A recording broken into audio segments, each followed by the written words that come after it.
दोस्तों, कब्र का सफ़र सबको करना है, लेकिन सोचो वहाँ अंधेरी मिट्टी में सबसे पहला सवाल कौन सा होगा और हम उसका जवाब दे भी पाएंगे या नहीं।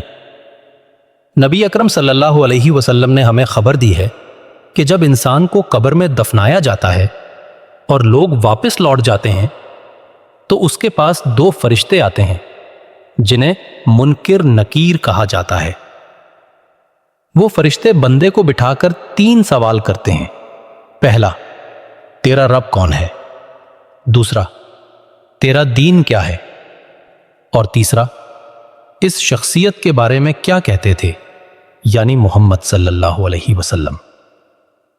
अब अगर बंदा ईमान वाला हो, दिल में यकीन और जबान पर सच्चाई हो, तो वो फौरन कहेगा मेरा रब अल्लाह है, मेरा दीन इस्लाम है और ये हस्ती मोहम्मद सल्लल्लाहु अलैहि वसल्लम है, अल्लाह के आखिरी रसूल। लेकिन अगर बंदा गाफिल रहा, दीन को भुला दिया, नमाज तर्क की, तो उसकी जबान बंद हो जाएगी।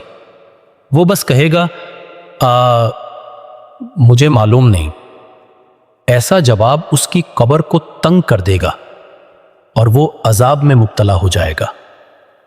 भाइयों और बहनों, आज हमारे पास मौका है।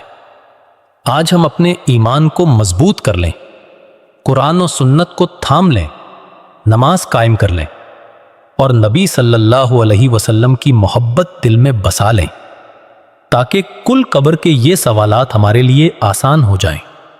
वरना अंधेरी कब्र में पछताने का कोई फायदा नहीं होगा।